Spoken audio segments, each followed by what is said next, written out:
try to do is we try to tell people, one, let's get you on a program that you can keep up with. Two, let's get you on a program that's not going to be overwhelming to you. Okay. Once we have those in place, and then we know where you currently are physically, Right.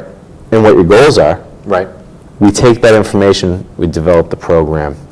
Once the program's in play, you're just showing up. What we try to do is we try to have people doing, they warm up, they do the resistance training, and then once they're done with their resistance training, we have them do the cardio. And at that point, they're really, they've been here for, like Joe said, it's about an hour. We try to set them up, get people in and out of the gym within an hour and 10 minutes. And at that point. And that's cardio and strength training? Yeah. Exactly, yeah. No kidding. Yeah. And Fred got those results, like Dave said, it must have been a month and a half. That was 45 days. 45 days, he got stronger, he lost a lot of fat, and there's a method to our madness. When you're doing the cardio after the weight training, which is how we set up the program, you're actually relying more on fat cells after your workout. So do you usually recommend doing your cardio after strength training? Yeah. Always. Always. Yeah. It's kind of counterintuitive, and some people kind of bark at us, new members are like, no, that's not what I've done in the past. And my question's simple for them. I go, well, has that worked in the past? And they're kind of waiting for a second. I say, well, what are you doing here? They try the new system, it works, it's easy, and it's pretty flawless. Yeah. Because I have to tell you, even with me now, because I've always been a cardio first guy, and I'll do 30, 45 minutes, and maybe it's a function of my age that now that I'm finding after I do my cardio, now I really don't seem to have much energy left to do my strength training. Yeah. And that's the reason why we do it. And I think that 10 or 15 or 20 years ago, maybe because I was younger, I was able to do it, but now I've really been noticing my last number of workouts, I get done with my cardio, and I go upstairs and I do my strength, I got very little left, and I'm out of the gym shortly thereafter, really not accomplishing. You're kind of lagging. There's a few things at play. There's three big things, and we can even get into it on a kind of molecular level. time. Go ahead. Basically, this is what happens. You go in, I have people warm up first 5 or 10 minutes, okay? So they get a little sweat going, they feel comfortable, they go downstairs, they hit the weights. By that time, they're mentally prepared because they've done a little bit of cardio. Now, when you hit the weights first, your nervous system's firing on all cylinders. The nervous system, like controls every function in the body. They probably know this by this point. At least I hope they do. You've drilled it into them. Their brains and their nervous They better system. know this. Yeah, exactly. Or else you'll stay after class. So we get them in there. They're working out. Their nervous system's going. Their energy levels increasing. Norepinephrine's going up. Adrenaline's going up. So that when you get to the end of 45 minutes, you're, instead of being tired, you're actually a little bit amped up. Okay. That's not scientific terminology, but you're a little amped up. It's okay. I don't have to use scientific. So when you go upstairs, your energy level's higher. And here's a second thing. When you were doing your weight training, you burned glucose, you burned glycogen in your liver, inside your muscle cells. And what you end up relying on is actually adipose tissue, which is fat. Which I seem to have more now than I used to, but Likewise. Even on a simpler level, it's funny. I was actually just talking with one of our members, Carlos. He lives in Billerica. He's 65 years old and races Ducati motorcycles. go Carlos. Oh yeah, he kicks butt. And he's never really strength trained before. The reason why he joined our facility is because he was getting exhausted on the racetrack. So he needed to increase his cardiovascular in order to keep up with his races. And it was funny because when he first signed up, he was just, you don't need to follow any routine at our facility.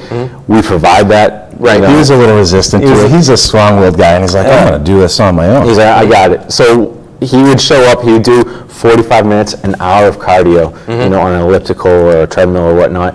And it was funny, we got him on the results profile, and we actually took him through and we got him set up on a routine that would be beneficial to what his goals were. And his goals is to be, have endurance on a bike. I mean, how much more unique can you get? Right. And we were able to develop him a program that would get him to those results that he's looking for. And it was really interesting because after the second week he was doing it, he came up to me, he's like, Dave, I used to be able to do, an hour on the cardio. But now that I'm doing the resistance training first and then the cardio afterwards, he's actually getting more benefit out of cardio, but in half the time, Because his muscles are already exhausted at that point. Little things. It's the little It's things. the small things, and the fact that you're able to really, and I think it's interesting that you mentioned that when you do the cardio first and then the resistance training, how important is technique and posture when doing resistance training in order to get the most out of it? It's everything. It's everything. So when you tire out your body before doing an exercise like that, you're really, one is you're putting yourself at risk, but two is that you're really not getting the benefits of the exercise if you don't have proper technique. So we try to make sure that you're warmed up and it's not a cardio workout before, so that way when you're doing the resistance training, you're getting the most out of it. And then when you go up and walk on the treadmill, I mean, it's like a gerbil, man. And treadmills, you're just walking in the same place. Everybody knows how to walk on a treadmill. That's why it's the most popular piece. But that's also, not necessarily, just because it's the easiest thing to do, doesn't necessarily mean it's the best thing to do. That I hear you. Yeah. I mean, I'm never on a treadmill. I'm always on a Stairmaster, which is... Smart move. Well, there's two not just the steps, it's the revolving stairs. You know what I've found? And there's two of them in the gym, and you would think that you could never get on them. No one ever wants to be on them because they are hard as at least I find it. They're difficult. So I'm on that, but when I get done, now I don't have the energy to do anything else. Yeah. So I think and I thank you, because I think you're now getting me to think maybe a little bit more like you, then maybe I'll end up looking like you, which wouldn't be a bad thing. But Come on. We're going to check in with you. We're going to make sure that you do this. all right, sounds good to me. It's a We challenge. want you to give the viewers an update on how that works out for you. It's effective. My routine has now changed. You know what's really good too is the arc trainer. The arc trainer is really good. What's an arc trainer? An arc trainer is made by Cybex. It actually is, they invented it to put out the elliptical. The elliptical is the one that you move with both hands and the Right. feet. The arc trainer just really gets a lot of the hip joint into it. Really beneficial. Another thing that you can do too, if you're looking to, lose body fat, is treadmill. Treadmill at an incline on a fast-paced walk is really beneficial. Really? Yeah, you're almost better off. I mean, other than running is fantastic, but it's really a lot of impact on the joints. If you had to do something minus the running, I would say a treadmill at a nice incline is really beneficial. Yeah, first things first, so you got to start weightlifting. You got to get in there and weightlift. Dave and I are honest. We don't BS about anything. I don't do enough cardio.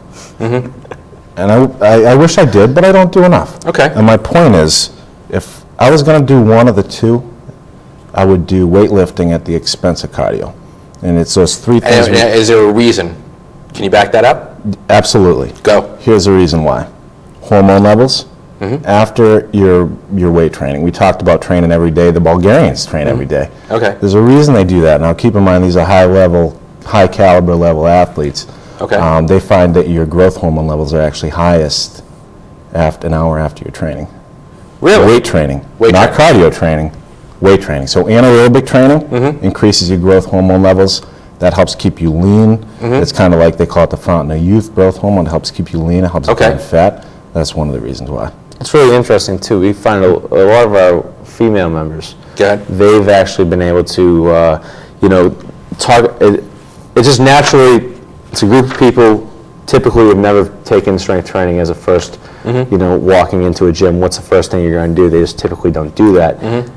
We've developed programs, for our members that they've been able to really follow and get a lot of results out of. Because what happens is that not only there's a lot of aspects of strength training that really benefit the female. Yeah, I just thought of something too. The second thing, I didn't kind of go into it, but glucose metabolization. I had a client that had diabetes, and she had trained, not with us, at another club. She came to us for the weight training. Okay. But she was one of the few people that was actually educated in weight training before coming to us. Okay. And she had reversed her diabetes in 12 weeks by following a pretty simple 3-day-a-week weight training program. And that's At your facility? not at our facility, okay. actually at another one. Okay. But she's continued on that path to success. She doesn't take her insulin anymore, and that's because that's a testament to the effects of weight training. They help basically level out your insulin levels, and that levels out your hunger cravings, and that decreases the amount of calories that you're